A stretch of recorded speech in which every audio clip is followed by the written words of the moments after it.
Hi folks, part two. My phone cut out during the last video because there was too much stuff on the phone, so I had to go through and delete a bunch of pictures and videos. So I'm here just to finish this quick reading and bring you a delightful little card read in the light of our topic, illumination and plants. And so as I was reading from some of Rosemary's writing, I'm going to just go ahead and start where I left off, where I cut out. Herbalism is an art that lies in the heart of each individual. The plants that one chooses to work with are the paints on the palette of the artist, and the life work of the herbalist is the masterpiece that the plants unfurl in the dreams of the awakening soul.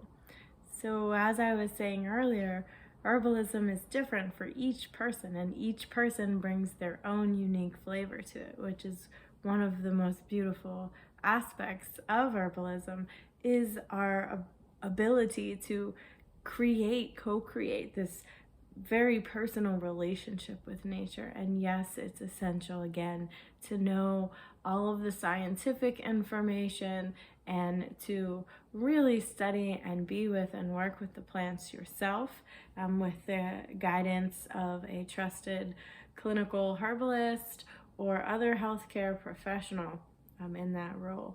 But one of the amazing things that I really have experienced from herbalism is that empowerment of self-care, of knowledge, of taking health into one's own hands and mind and heart and soul.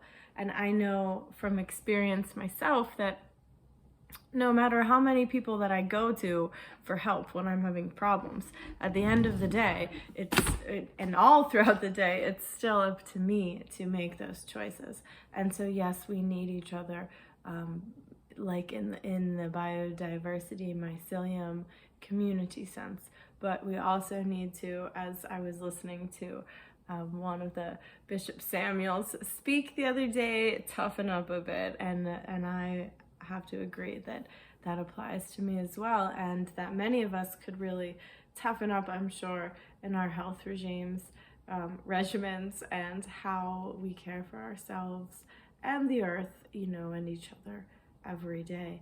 And so for me, herbalism has never been about, which supplement do I take only. It's been about creating that, cultivating that, honoring that pre-existing relationship with the earth as an extension, as I am an extension of the earth, and also about understanding and accepting that the systems and control around my life and many of our lives have not taught us about these really empowered and natural ways of self-care. And so it's just such a beautiful blessing to be alive during a time when it's really blooming in the consciousness and the hearts and souls of people worldwide, and to be able to be a part of and to witness the sharing of these teachings from all parts of the world. So thank you to Rosemary for that, and thank you to all of you who are part of herbalism and earth-based movements and sustainability on many levels, because it takes all kinds. I know that my mom used to say that. And so I'm one of those kinds, and on my journey of healing, on my journey of self-discovery, of elevating to a higher consciousness, on my illumination journey, I have definitely utilized sacred plants and even daily plants, everyday plants, in that enlightenment. And so another thing that I've used in my illumination path has also been tarot and oracle cards. Not to predict the future, not as a psychic, but as a way to use imagery and a way to pray to higher power and to ask that, some may say even statistics. It's a number, an odds game, to see what comes out and to utilize those images and that symbolism and those archetypes as motivation and as reference points, ways to understand what we're going through and how to thrive through what we're going through. And it's just fun. And I know that fun is essential to well-being. And that's often one of the first things that a skilled health practitioner, whether of shamanistic origins or even a very highly skilled, qualified allopathic medical practitioner, if you are depressed, they're going to ask you, well, what have you been doing that's normally fun? What is normally fun for you? Who are the people that you like to hang around that make you feel good? What are the things you like to do or read or study? How do you best like to give? I know that many of us often can feel depressed and out of alignment when we're not following our passions and not following our purposes and not standing in our light and our highest truth and our highest love. Even when other people, especially when other people want to challenge that, it's even more important to love yourself and to be able to express yourself so that people can see who you really are and make those decisions for themselves. And so today, as I shuffle these cards, we are thinking about the topics of blooming, of growing through what you go through, of growth mindset, of illumination, enlightenment, and how do we connect with the plants and the earth to heal our relationships with ourselves, with each other, and with the cosmos, really, with this wild, beautiful world, albeit occasionally terrifying, that we live in. And so I'm using these goddess cards because I just love them. Unconditional love, which is a topic that I actually wanted to bring up. I was hoping this card would come up.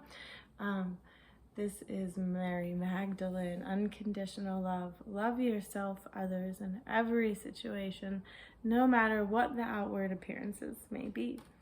And I know that we just had this pink full moon, and I really associate that color of pink with unconditional love, and I like to practice unconditional positive regard in my counseling practice, and which is this idea of just having unconditional positive regard, unconditional divine love, agape love for the people that you work with and interact with, and being able to connect with their spirit, with their essence, with their soul, beyond challenges and conflicts, beyond judgments and pretenses and things like that. And many of us, I know I'm not the only one, but I will speak for myself, that resenting someone, not forgiving, is like drinking poison and expecting the other person to die.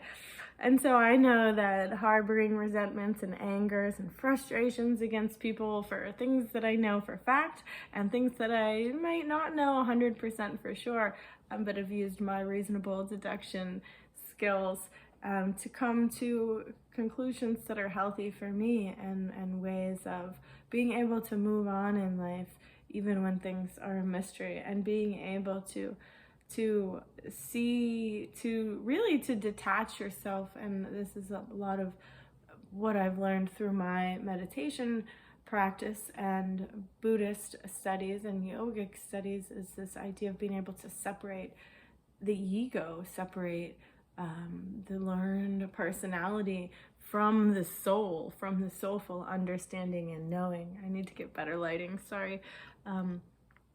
So that we don't take things personal, which again is a topic that's been coming up. And so when people have done things to you that have harmed you, or that you've felt harmed or perceived harmed by those things, being able to hold them and hold the situation in a place of deep positive regard, unconditional love, and being able to, some may say, put yourself in their shoes or try to see it from their perspective. But even when you disagree with someone's actions, even when they did do things that were hurtful or dishonest or did cause harm, whether intentionally or unintentionally, being able to hold both that person or people's and yourself in that place of unconditional love and not taking it personally and loving yourself so much and so deeply and so strongly and so truly and knowing who you are, that those other things melt away, that the perceived judgment, the perceived criticism or harassment. I have experienced more online harassment this year alone than I have in my entire use of the internet. And I'm 37, so that's a lot of years of using the internet. And so being able to just love yourself and others in every situation, no matter the outward appearance. And so that's Blumination, that's flower power, right? And being able to hold them in the situation in that place of love, and yourself too. Like, I'm not perfect, I know that for sure, right? But I can still love myself and others, and then that frees you. It is true that not only does the truth set you free, but so does unconditional love, and it takes away the stress and the anxiety and the worry about what other people may or may not think. And, you know, historically speaking, again, we did just have Easter, and so the symbolism behind Mary Magdalena and her unconditional love and devotion to Jesus Christ, which is, you know, part of that Blumination story and that higher consciousness, and really what Christ's message was, not necessarily organized religion, but what Jesus's teachings were. I just read an article today that there's a place in Japan where they say that Jesus actually died there, and really all those years that we don't know about in the Bible, he was in Japan studying, is what the article said. And when we look at the history of a lot of Buddhist teachings and traditions, including like the Pure Land teachings, we can see a lot of parallels between Buddhism and between a lot of the things that Christ said. And those things, you know, they boil down to that root, that strong root of divine love, that's Christ consciousness, that's, you know, activating the Holy Spirit, so to speak, or even going so far as to discuss what really is the true meaning behind precious blood of Christ. I know that for many, many years, when I heard that, I was like, oh, what? I don't want to pour a precious blood of Christ all over me. I don't want anybody's blood on me. What is that all about? And I was doing some reading and some studying on the Mahayana traditions in Buddhism, and this idea of the Eucharist and what that is, and that really is the intention. You know, a rose by any other name, it would smell as sweet. And so what we're doing when we say that is really activating that pure consciousness of truth of what is in every molecule, in the seen and the unseen, in what we know to be the physical that we can touch, as well as the molecules in between, and using the voice and using the intention to activate that one love. Like, it's what that is. And again, that unconditional love coming through to us through a feminine, coming to us through a divine feminine. And I just pulled that for fun today as a teaching tool, to have a conversation with you, to spread some good news, not necessarily from any particular religion, but again, from these common threads that we have together, and these things that we have in common as beings on this planet, which is the planet. We have that in common, and the earth and the plants, and coming from that same place, and our necessity to care for both ourselves and each other and the earth. Again, that synergy. And then we all have in common a lot as far as our basic needs go, and the benefits of love and unconditional love, and how can we harness this collective good to create more good in the world, and to help resolve the conflicts that we are currently seeing in the world through that higher love consciousness, call it what you may. And because I really, Mother Earth, the next card out of the deck is, we got Mother Earth. You can make this stuff up, but it would be a lie. But I can't make this up because it just happened. So Mother Earth, you are called to help with environmentalism, unconditional love, caring for the earth. The earth is sacred. You are too. And Hathor, receptivity. Allow yourself to receive. This will increase your intuition, energy, and ability to give to others. So receiving that unconditional love for yourself to spread throughout the earth to all beings. And that's that meditation piece, is to allow yourself the quiet space, siege. Take some quiet time alone to rest, meditate, and contemplate, because that's where you will receive the messages of love for yourself and Mother Earth. And that is where also in meditation, not only do we use meditation to reach higher consciousness, really, to allow for the ego to really dissolve in those silent moments, through connecting to that one love, through connecting to our deeper consciousness, like our one love collectively, as well as connecting to our own individual expression of that on this planet, to that space that connects us all. And so having some quiet time alone to rest, meditate, contemplate, to receive that unconditional love from the Mother Earth and from One Love or Mary Magdalene, Divine Feminine Consciousness, if you so choose to believe in that, which again, Mother Earth. And think about how unconditionally loving Mother Earth is. And I talked about this in my recent blog article on Sacred Earth Essentials, is this regeneration. I heard this great word today.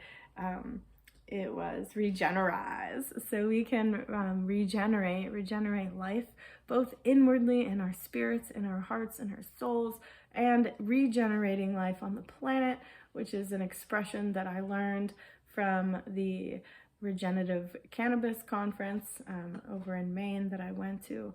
And so using that love to even regenerate, like for myself lately, been regenerating my passion, regenerating my commitment to the plants and to people, and regenerating my love for life and for myself. And I think about so many plants that I've seen where you think they're gone, right? You think they've been mowed over, plowed under, chopped down, burnt, hit by lightning bolts, like, you name it. You think that plant's gone, right? And the next thing you know, when you least expect it, it's crawling, it's coming back, growing through the cracks. It's regenerating from a seed you thought was dead and gone. It's that cutting that, you didn't think it was gonna root, and it takes root. It's those dandelions and those burdock that don't go away. The comfrey root that proliferates, that multiplies after it was plowed under. And the Mother Earth is always giving and always continuing, to really love us and her creations, even through that cycle of life. And so again, utilizing that quiet meditative space to become illuminated. So thank you for staying this long to listen to the message. Don't forget, the earth is sacred and you are too. Mwah. Bye.